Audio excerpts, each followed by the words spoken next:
come 12,000 miles. The ship has crossed the equator twice. Cape Town and Madagascar and Sumatra are far behind. Other ships join up, and we arrive at Yankee Station off North Vietnam. The limited war we have come to fight is just over the horizon in rice paddy and rainforest. In the weeks to come, the carrier will launch its aircraft against targets that melt into the jungle and take advantage of the weather.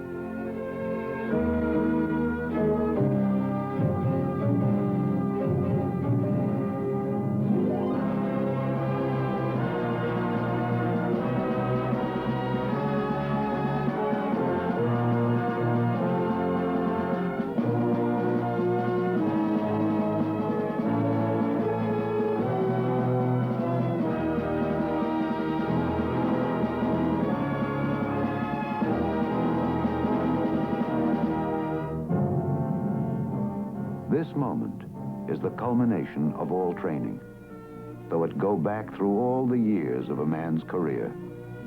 Back indeed to the primal education that qualified him to be here now, when ingenuity and courage count for as much as his airplane or its weapons or the odds on survival.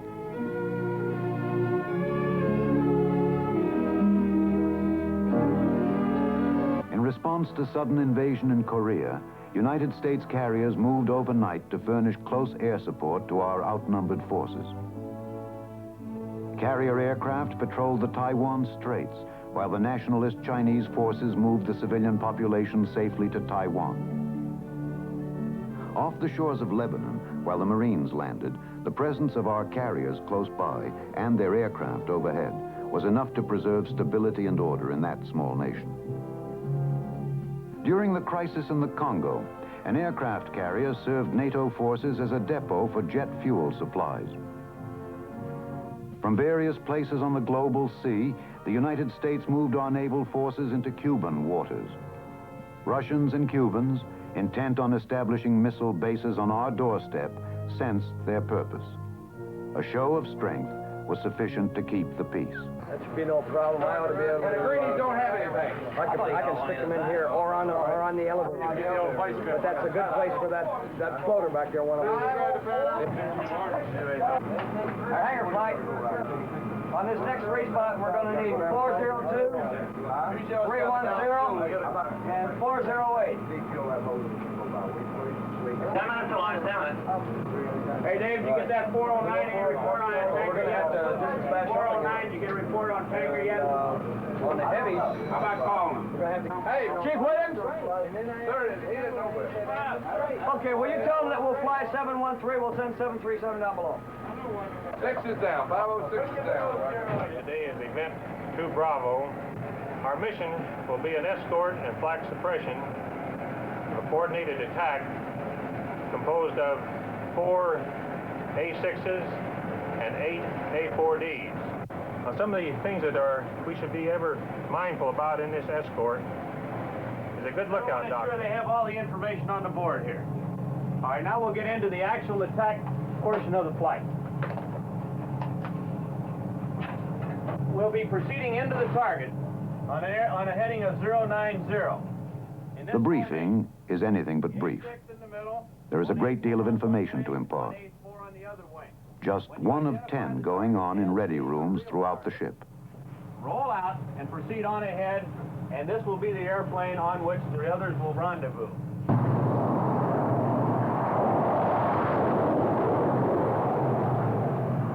From a standing start, 20 tons of aircraft reach flying speed in 2 seconds flat.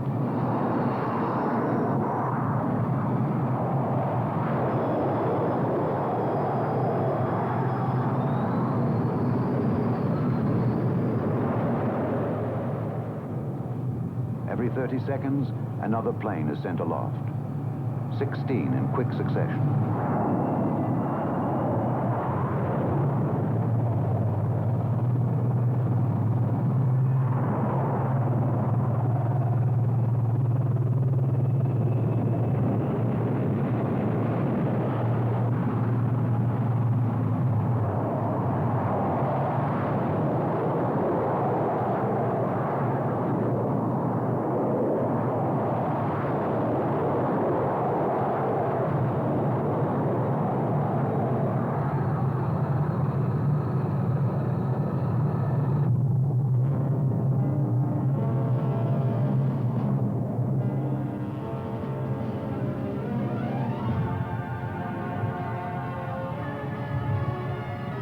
call it training, then, when you work your way through the valleys and over the ridges in daylight or in the dark of night.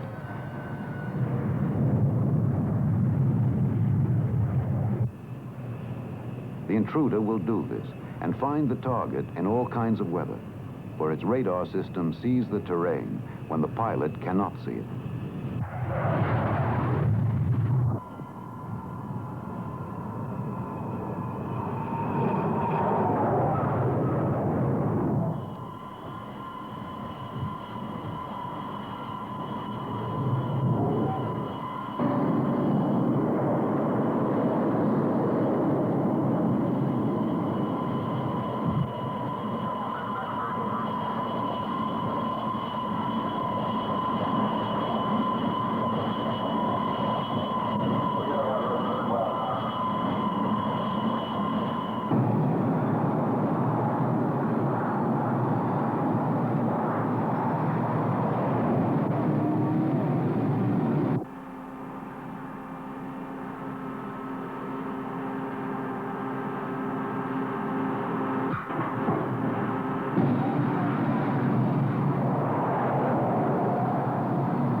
On your way to mountain and jungle, missile sites and anti-aircraft guns.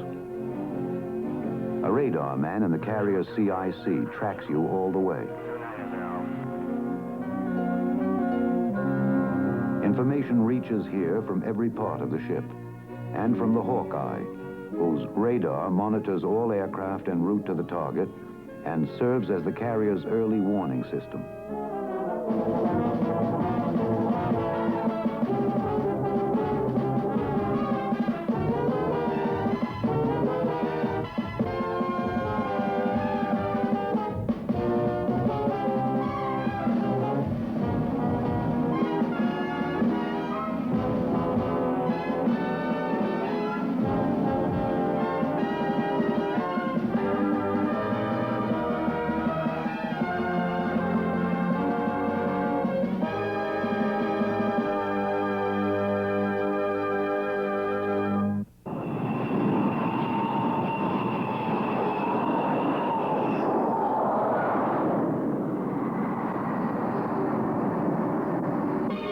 The Marine Corps concept of close air support goes back to 1927, when Marine aviators flew wood and fabric aircraft out of makeshift fields in Nicaragua.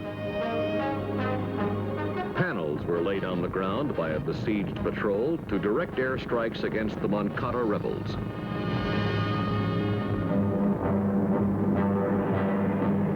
When World War II started, the Marines were ready, and Marine aviation was ready to support them. Aluminum aircraft had replaced those of wood and fabric, and radios supplemented the use of lay-down panels. Despite these refinements, weather was still a factor. Pilots and ground troops alike required positive visual contact before weapons were released. Despite the restrictions of weather, Marine close air support made significant gains. In Guadalcanal and Bougainville, Marines first worked a rough rule of thumb for bomb size versus distance to the nearest friendly. 1 yard for every pound of bomb.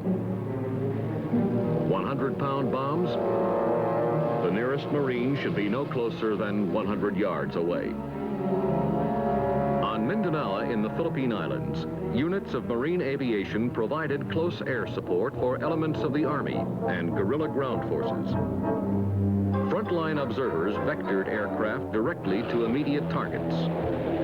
The Marine Air Group at Zamboango on the southern tip of Mindanao received a unique commendation from the Army general commanding the troops in the area for their efficient and effective close air support work. The doctrine of the only American flyers to see combat between 1918 and 1941 had been proven. Close air support should be immediately available. It should be carried out deliberately, accurately, and in coordination with other organized units.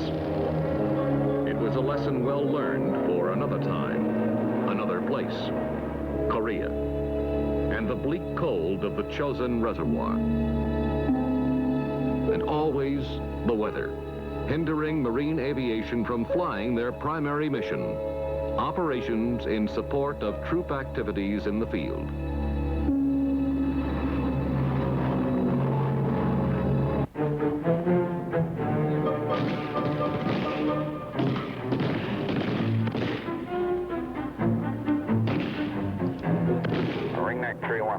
I've got a target bearing 090, range 1,200 yards from beacon. We're the only friendlies in the area. Over.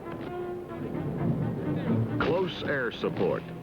To the Marine Corps, it means one thing: the ability to support the man in the field, regardless of his location and tactical situation, and to provide this support in any and all kinds of weather. It means a network of communications and command channels so that the smallest unit operating in the field can get help when it needs it. Close air support that is delayed because of weather or poor communications is no air support at all. In the past, to get close air support in a situation of this kind would have required visual sighting and affirmative visual identification. In bad weather, close air support would have been ruled out, and other tactics would have had to be considered. Reinforcement from the ground, extraction by helicopter, or the Marine Patrol would have had to take fire until they could deal with it from the ground, or break off the engagement. Roger, rolling in hot with Delta 2s. Ident your beacon. Today, weather is no longer a deterrent. The Marines in the Intruder will never visually sight the pinned-down patrol, but will use sophisticated electronic systems to line up their target and release their bombs with pinpoint accuracy while flying over the cloud cover. Bombs away, we have dropped 23. This is Ringneck 315. We have 5 left. Do you want another run? Now that's negative, Ringneck 315. That does it. Ringneck 315, you are cleared as frequency. Thanks much. A different time, a different place, a different type of war. This time, Southeast Asia. The Marines were involved. Their mission this time was to stop the infiltration of enemy troops into the south, to stem the flow of supplies and ammunition for those guerrilla forces already in the area, and to clear the area of hostile forces.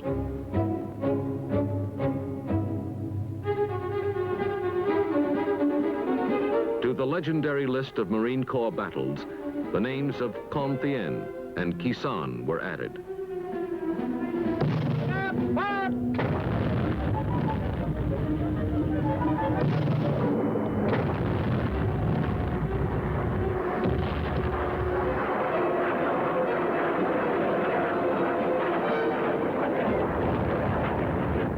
Kisan, where 300 sorties were flown daily, one sortie every 5 minutes.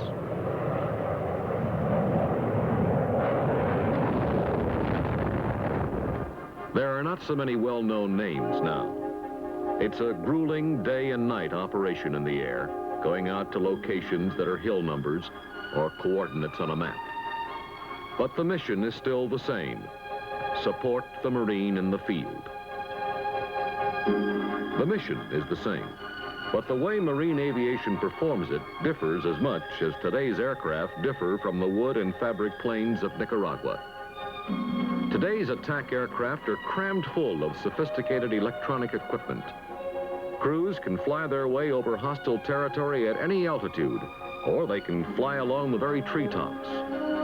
The terrain ahead is displayed on a television-like screen and enables the pilot to pick a route along a valley floor or fly between the mountains at night or in bad weather to avoid detection. Radar provides both crew members with a map of the area, and an airborne computer gives steering information to the pilot, as well as precise release of weapons. In close air support work, a near miss is not good enough. A near miss on the target could be a hit on friendly troops. Not all the electronic devices are in the aircraft. With an absence of hard radar targets, ground troops are using portable beacon transmitters in the field. The beacon writes its electronic signature on the airplane's radar scope to provide positive location of the forward air controller. The airplane's crew then computes an offset aim point to the target using the range and bearings the forward air controller provides. These forward air controllers are aviation people, bombardier navigators and pilots who rotate assignments in the field. They know the capabilities of the aircraft and problems of the ground troops. Like all Marines, they are professional in every sense of the word. It's a tough job, and they do it well. Each mission is planned in advance if it can be. If it can't be planned, if Marines are taking fire and need air support right now, everyone will have been briefed on the general conditions in the area.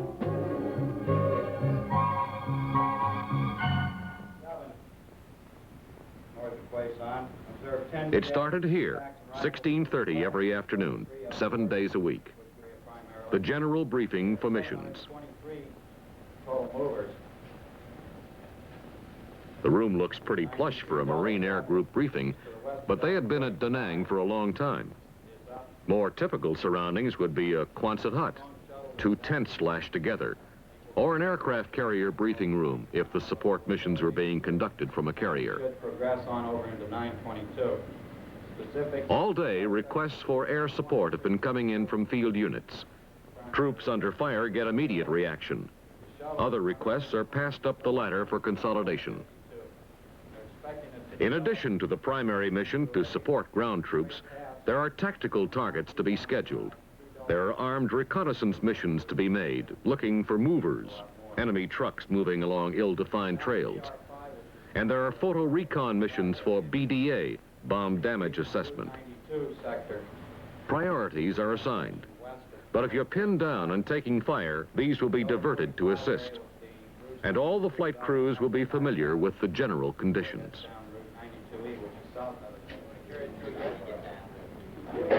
Individual target briefings are held immediately prior to each mission.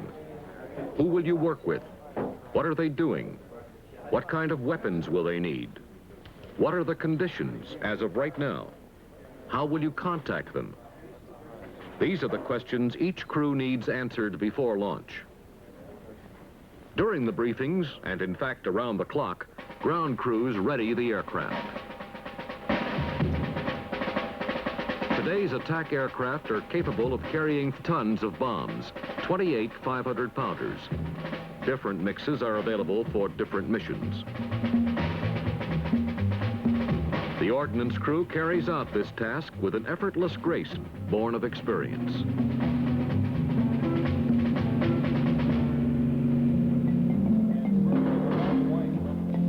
The flight crews of these attack aircraft, pilots and bombardier navigators, look young, but many of them have put in 20 or 30 missions a month.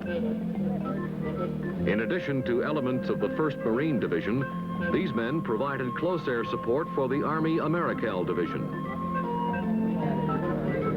Their talk is the traditional talk of combat air crews everywhere, but flavored with terms of the electronic age. I looked at this stuff, there's about... A classic case. A Marine ground unit on radio relay duty was dug in on a hilltop hardpoint. Across the valley, there have been signs of enemy infiltration. There is a Marine patrol in the area.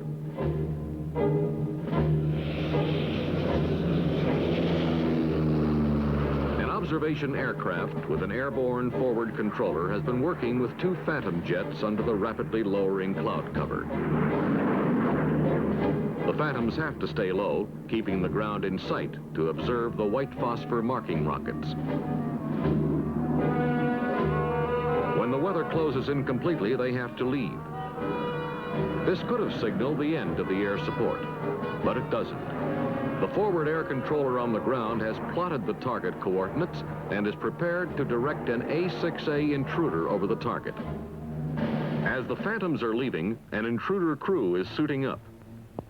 There is much that has been done. There is still much to do.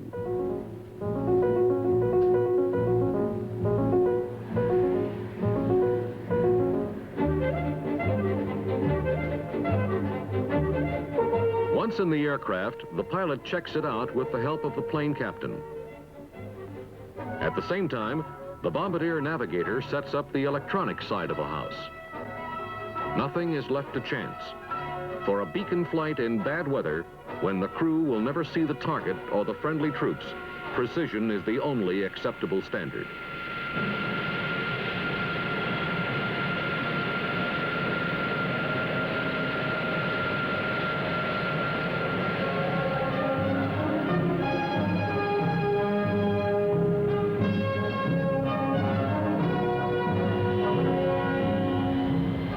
With their sophisticated electronic equipment, this crew could fly the entire mission without looking out the canopy. Today, they might have to.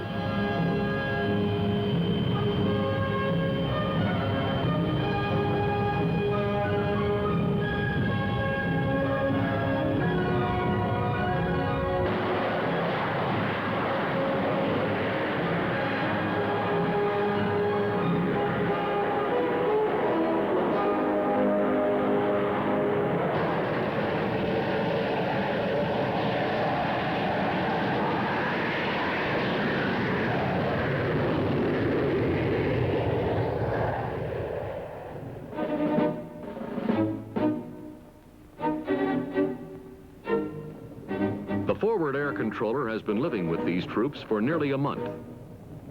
Having flown in the aircraft, he knows exactly the information its crew will need for accurate weapons release. The signal transmitted by the beacon will be picked up by the Intruder and enable the crew to pinpoint its position.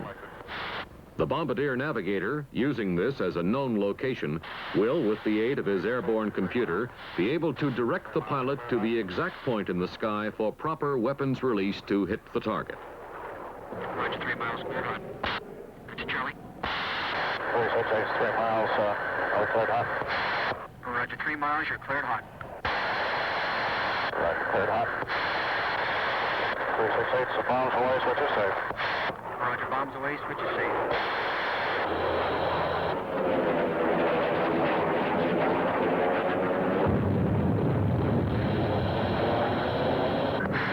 Roger, this was in support of 1st Marines.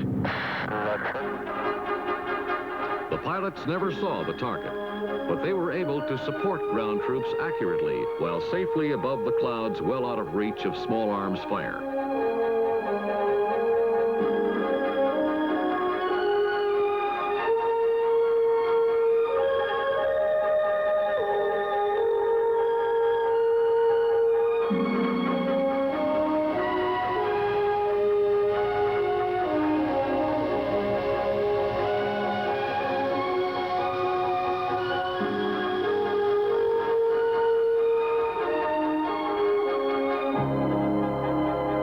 One mission has been completed.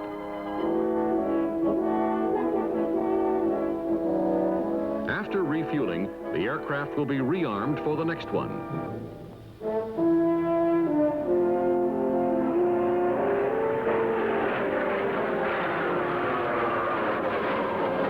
However, flight readiness is more than hanging bombs, important as that is.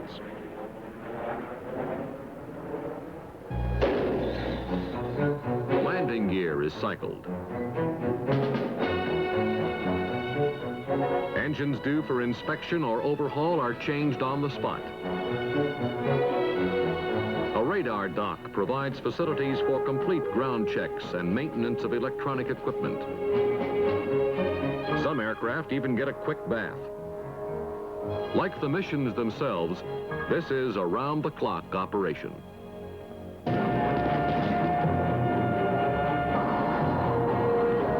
Another mission, this time out in the valley.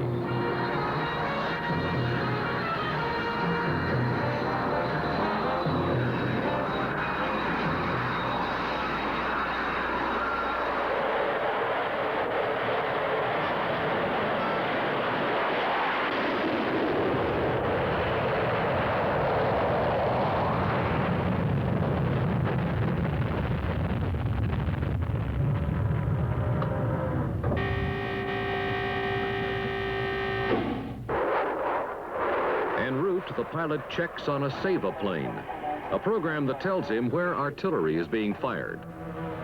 Flying through airspace full of your own whizzing artillery shells is considered bad form.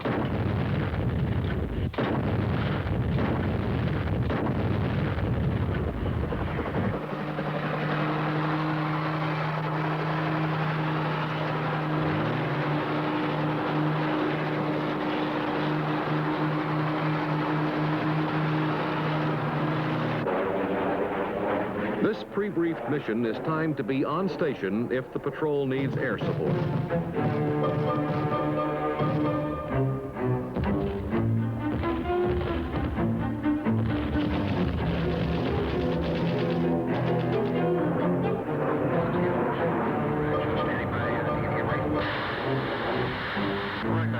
A forward air controller is located to cover the entire action, talking to both air and ground troops.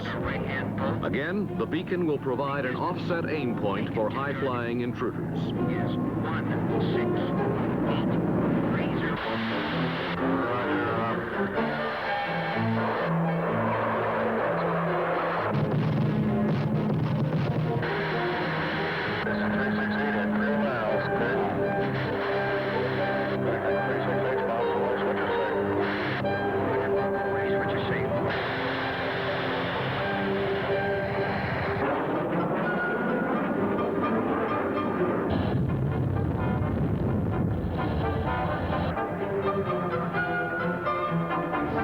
Another objective gained.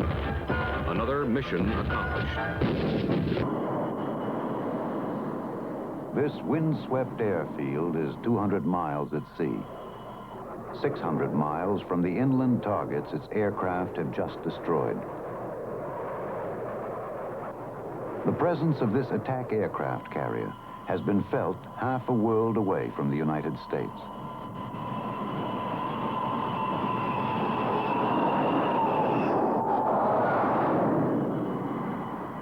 Here, in a land bordering on the China Sea, the peace and stability of a small nation is being threatened. A place and a people our country is committed to defend because we are dedicated to the idea that peace is worth preserving.